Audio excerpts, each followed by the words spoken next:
Hi, I'm Karen from Pilates Body Centre, and today I want to talk to you about something that can be really difficult after you've had a setback. You know you want to move forward. You know that moving is probably good for you, but you're still worried. Maybe you're worried about hurting yourself again. Maybe you're noticing every little ache.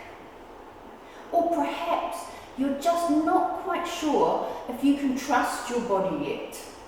And what do you do when you feel like that? Because I think it's a common idea that we need to get our confidence back first, and then we'll start doing things again.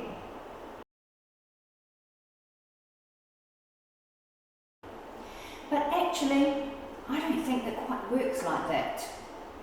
Sometimes you have to start moving forward while you're still a little bit worried. Not by ignoring the worry, and definitely not by pushing through something that doesn't feel right, but by finding a way to move that feels manageable.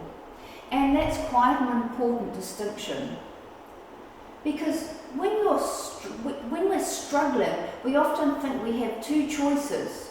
We carry on doing exactly what we're doing before, or we stop altogether. But there's actually another option. We can do less. And I think that's something we sometimes forget. Perhaps your normal Pilates class feels too much at the moment. That doesn't mean you need to stop exercising. Perhaps you need a gentler class. Perhaps you need to do fewer repetitions. Maybe you need to take more breaks. Maybe instead of going on that usual really big walk, you take a shorter walk. Or perhaps you simply spend a few minutes moving rather than doing a full workout. That can feel like you're not doing enough, but actually you're doing something really important. You're keeping the connection with your body. You're reminding yourself that you can still move, and you're giving yourself the opportunity to have a positive experience. Because when you've lost confidence in your body, I think your brain starts looking for evidence. It wants to know, is this safe? Can I still do this? Am I going to make things worse? And telling yourself, don't worry, you're fine, doesn't always work. Your brain wants evidence. So imagine you go for that shorter walk. You come home and everything is fine. Nothing terrible happened. You moved. Your body coped.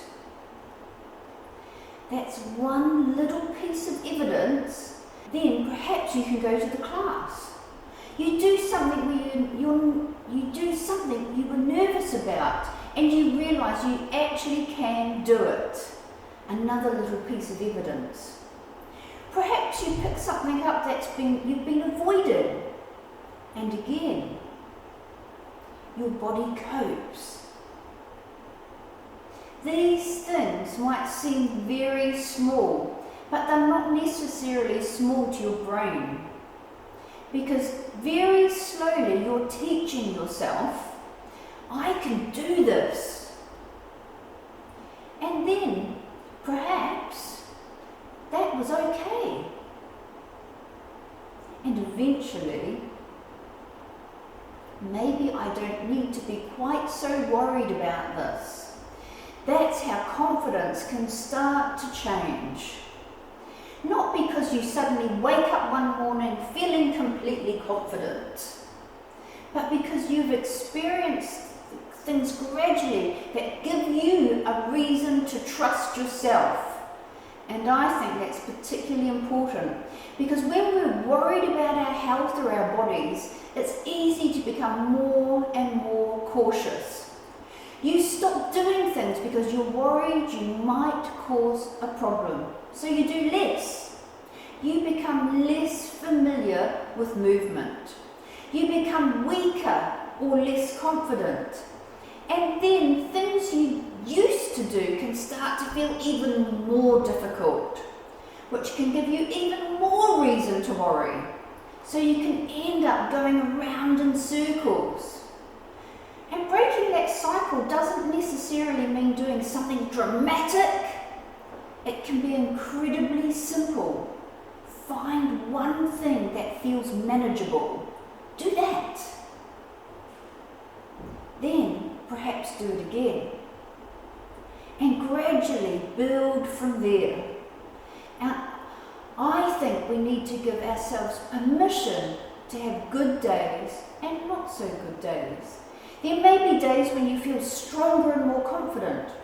And there may be days when something has triggered that worry again. Perhaps you had a bad night's sleep. Perhaps you felt a new ache. Perhaps something has reminded you of what happened before. That doesn't mean you've gone backwards. It just means you're human. And sometimes you might need to take a step back for a day or two. That's very different from giving up altogether. You can adjust what you're doing without stopping everything. And if you're finding that worry is taking over, if you're constantly checking how your body feels, if you're avoiding more and more things, or if you're finding that the worry is affecting your sleep, your mood, or your everyday life, please don't feel like that you have to deal with this all on your own. Talking to someone can really be helpful. Sometimes we think we just need to get stronger mentally, but asking for support is part of looking after yourself too. For me, that is one of the biggest lessons I've learned, is that rebuilding confidence isn't about getting back to exactly where you were before. It's about finding out what you can do now and gradually expanding on that. You don't have to prove anything. You don't have to suddenly become fearless. You need to find the next manageable step. Maybe that's a walk. Maybe it's coming back to class. Maybe it's doing a gentler version of something you used to enjoy. Maybe it's simply moving a little today when yesterday you didn't feel able to. Those small steps matter, because every time you move and discover that your body can cope, you're giving yourself another reason to trust it.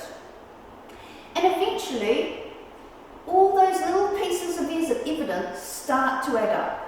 The worry may not disappear completely, but it doesn't have to control everything you do.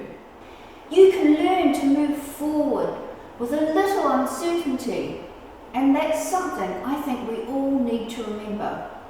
You don't have to feel completely confident before you take your next step.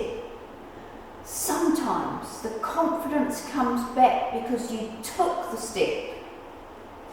I'm Karen from Pilates Body Centre, and I hope maybe this video has helped you, and I'll look forward to seeing you in my next video.